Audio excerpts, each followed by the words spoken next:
Imagine viver face a face com Deus por 3 anos e, de repente, decidir trocá-lo por algumas moedas de prata. Seria o pecado de Judas pior do que o de Adão e Eva? O que levou Judas a tomar uma atitude dessas por tão pouco? O nome Judas significa abençoado, louvado ou louvor a Deus, o que é muito contraditório ao apóstolo que fez esse nome ser odiado pelos outros apóstolos e por todo o mundo. No vídeo de hoje, vamos nos aprofundar e descobrir os detalhes sombrios e impressionantes da vida e ministério do maior traidor da história. Vamos começar descobrindo quem era Judas.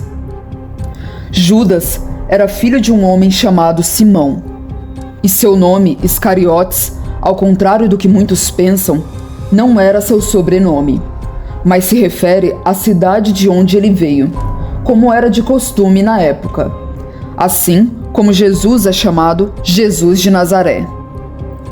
Ao que tudo indica, Judas era escriba. Essa teoria existe porque há um forte consenso entre os estudiosos de que ele era o discípulo anônimo descrito por Mateus no capítulo 8 de seu evangelho. E esse discípulo anônimo é apontado por Mateus como sendo um escriba. Sendo ele e Judas a mesma pessoa, isso explica por que Judas foi escolhido como tesoureiro, pois era uma das funções que os escribas podiam exercer. Se olharmos com cuidado os evangelhos e o comportamento dos apóstolos, vamos ver que a traição de Judas não foi repentina. Mesmo sendo o segundo apóstolo a ter o nome citado mais vezes na Bíblia, perdendo só para Pedro, Judas é o único dos 12 que em nenhum momento em todo o Novo Testamento fez alguma forma de elogio, reconhecimento ou expressão de amor a Jesus. Além disso, era o único que tinha um desvio grave de caráter, enquanto os outros tinham problemas em crer, controlar seu temperamento. João afirma que Judas roubava do próprio ministério do qual fazia parte, se aproveitando de sua função. Isso está descrito em João 12,6, que diz: Ele não falou isso por se interessar pelos pobres, mas porque era ladrão. Sendo responsável pela bolsa de dinheiro, costumava tirar o que nela era colocado. Outro fato que diferenciava o comportamento de Judas do de todos os outros apóstolos é que ele era o único que não chamava Jesus de Senhor, mas sim de Rabi, sendo que chamar de Senhor era algo de extrema importância na época. E mostra também que ele não via Jesus como o Messias, mas apenas como um mestre. Algumas perguntas comuns sobre a história de Judas e o ministério de Jesus é se Jesus sabia desde o início que Judas o trairia, e se sabia por que aceitou ele no grupo de seus discípulos, ou ainda, se seria Judas predestinado a fazer isso. Vamos descobrir tudo isso agora. O primeiro ponto que envolve esses questionamentos complexos que precisamos saber é que Judas foi o único dos apóstolos que não foi chamado para o grupo. Ele disse que seguiria Jesus, o que na época não era comum. Os mestres é que escolhiam e convidavam seus discípulos, e nunca o contrário. Por isso, Jesus passou e chamou todos os outros 11 apóstolos. Isso já nos responde que não. Judas não estava predestinado a ser o traidor e tinha livre-arbítrio como todos nós.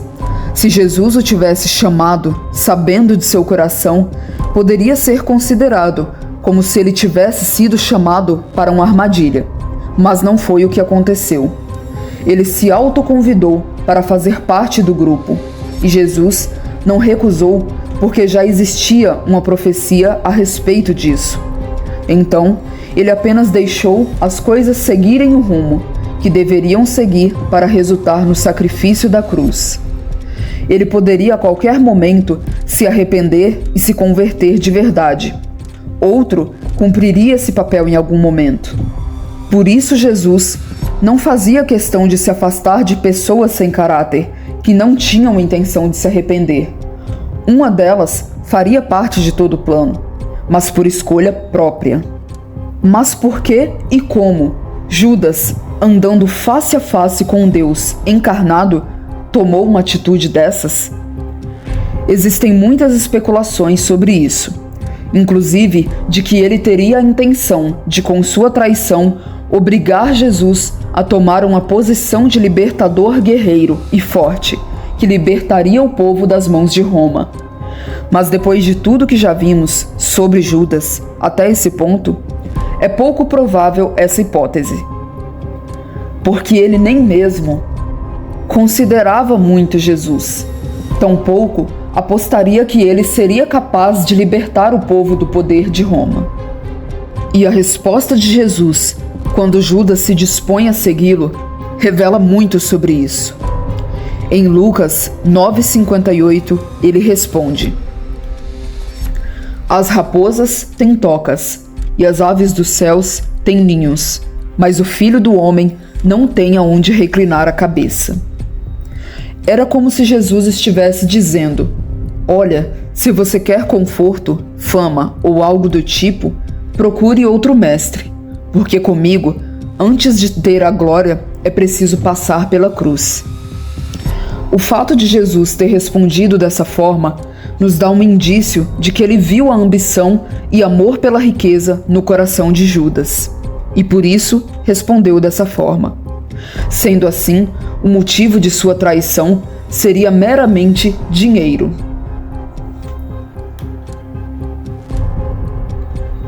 A morte de Judas foi trágica e desoladora, como todos conhecem, mas há algumas interpretações sobre como ela de fato aconteceu. Alguns dizem que ele não teria se enforcado, porque a palavra descreve que o corpo dele se partiu e suas entranhas ficaram expostas. Mas a explicação para isso é que, como sabemos, a morte de Jesus foi em dias próximos a dias sagrados para os judeus. E nesses dias, eles não tocavam em cadáveres ou coisas que os deixassem impuros, segundo a tradição judaica. Por isso, o corpo de Judas teria ficado pendurado onde ele se enforcou, e depois de já estar mole e pesado, o galho ou a corda teriam se partido, deixando seu corpo cair em um penhasco próximo e se partir. O terreno onde ele se enforcou depois foi chamado de Campo de Sangue. Mas uma pergunta que não podemos responder é: existe a possibilidade de encontrarmos Judas no paraíso? Teria ele se arrependido de verdade em um último momento? Isso realmente só Deus sabe. O que sabemos é que a história dele nos ensina que muitas vezes Deus está a todo momento disponível em nossa frente, o tempo todo, mas nós vendemos nosso tempo com Ele por causa de pouca coisa. Vendemos nosso tempo com Ele por dinheiro, diversão, por nossos prazeres e por todo tipo de coisa. Assim como foi com Judas, essas coisas acontecem aos poucos. Aos poucos, nos acostumamos com a presença de Deus e por isso vamos deixando-a de lado para ir atrás de tantas falsas novidades que o mundo oferece. Por isso, esteja atento para que ao longo da sua caminhada você não saia da presença e da vontade de Deus. A forma de agir de Judas também nos relembra de estar atentos aos pequenos sinais que aqueles que são falsos profetas, disfarçados de ovelhas, dão o tempo todo. Precisamos estar atentos para não cair nas mãos de tantos como esses que têm agido em nossos dias. Não se esqueça de se inscrever no canal, ativar o sininho e contar nos comentários o que você acha da história de Judas. Vamos ficando por aqui e até o próximo vídeo.